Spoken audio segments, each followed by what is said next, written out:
Hello, welcome to Lemon Studios, where we talk anything and everything entertainment. I'm, of course, the Lemon himself, Zeke Lemon, and this is my review for Bridgerton Season 3, Part 1. But before we get into that, let's get the house clean out of the way, shall we? I'm just leave a like, comment below, let me know your thoughts on Bridgerton Season 3, Part 1. And, of course, hit that subscribe button as it helps me grow into my YouTube career. I would greatly appreciate it. Now, let's get into the review, shall we? So, Bridgerton. I've had quite the relationship with Bridgerton because I remember not really being interested in the show at all. And then I got COVID. And I was like, well, let's see what all the hype is about. And boy, did I love that show. Love Daphne and the Duke. And then I heard, season 2, Daphne ain't really going to be in it. And we're going to focus on Anthony's love story. And I was like, I'm not really feeling that. I mean, I liked Anthony, but for him to go from side to lead, I don't know if I really vibe with that. Season 2, to me, outdoes season 1 on every spectrum that you can think of. Character, story, all of that. Still love Daphne, by the way. Then we get to season 3, we're like, yeah, we're going to focus on Penelope and Colin. I was like, really not interested in that at all. I don't really care for that, to be completely honest with y'all. And now, here we are. And I got to say, this is only half of the season.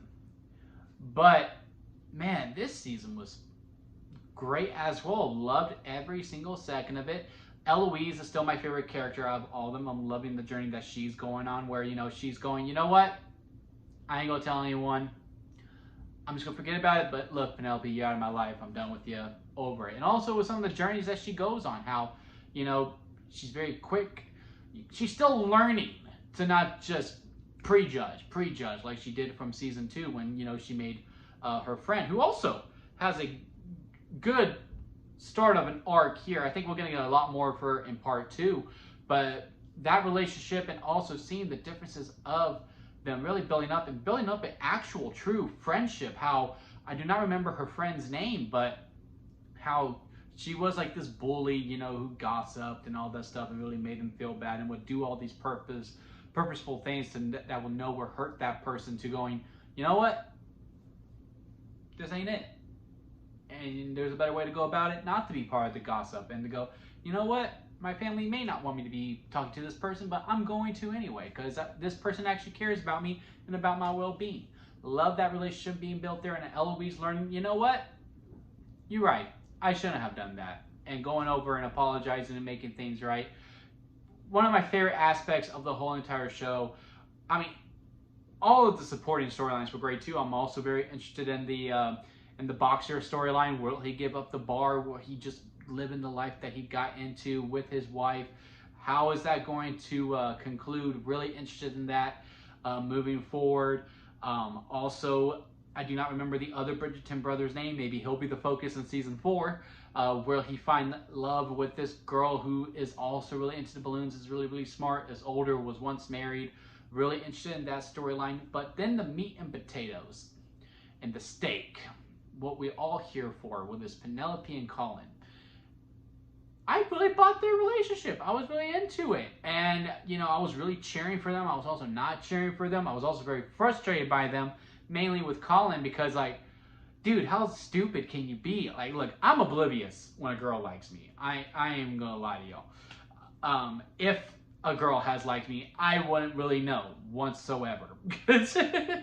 A girl could come up to me and make the most obvious flirting things ever, and I'll be like, yeah, she's just really nice. But Colin, dude, even I think I would have been able to pinpoint, oh, I think she's into me. Am I interested in that? Okay, maybe. Okay, let me go and add something more. Because that whole scene where she was like, yeah, but you won't take me as your wife, huh? And he was just like, oh, I just hurt her feelings. No, fool, she's in love with you. And also, some of the blocking and how the storytelling was just very, very convenient. With how anytime Penelope or the Featherman Wars showed up, the Bridgertons were right behind them. And it was just so how convenient. Do y'all just wait for the Feathertons to leave in order to roll out? Because it was very convenient how each of them will always show up at the exact same time. But needless to say, look, I can't really fully judge the season because this is only half of the season.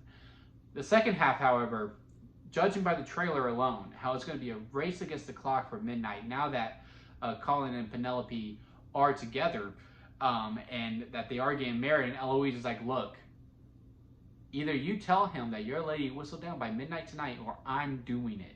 Which I do believe Eloise needs to step in at that point, because like she's giving you all the liberties. You need to say it, but times right now you need to come clean about who you are and the secrets that you have, because man, she's made Colin look bad, she's made Eloise look bad, she's made Daphne look bad, she's made herself look bad in order to keep this secret. And I just really don't know how much more we're going to be able to go, because there is no way that the Bridgertons don't find out that she's Lady Whistledown. And how the hell do you keep going? Because I know there's 8 books and there is a season 4 coming, but if everyone knows, what drama can there be? How can we go about this? Especially with the Queen. I don't know. I'm really excited though. I am really looking forward to part 2.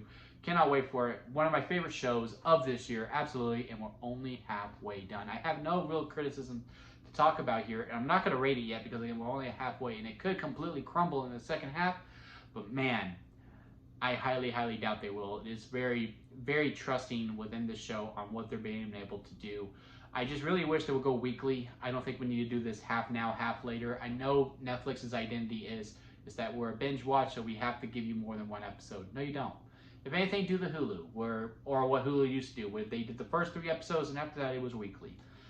Because this is how you're going to really build an audience more on Netflix and get more subscribers within, is that you build up this water cooler talk and have these theories and all that stuff. Because we're only going to theorize this for about a week. And then, I mean, I don't even know how the viewership is going to do on this video, because this came out, I want to say, what, Thursday last week? And this is going up on Monday the 20th.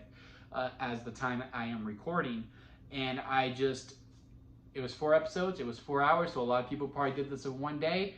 They talked about it, and now it's done, and it's over until next month. As if you went weekly, you would have been like, okay, now we have these talks. Okay, what is this person thinking about what's going to happen next week? Okay, what is this person thinking is going to happen next week?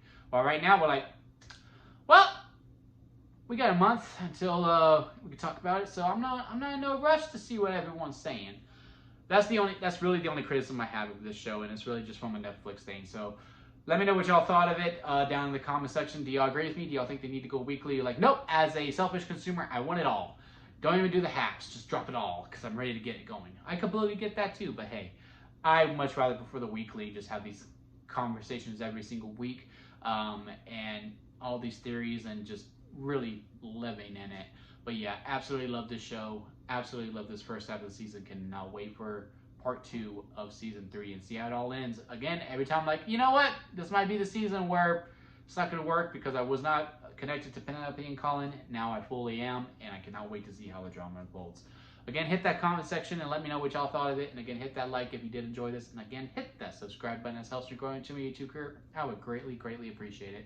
And until next time, guys, I'll see you here at Limit Studios.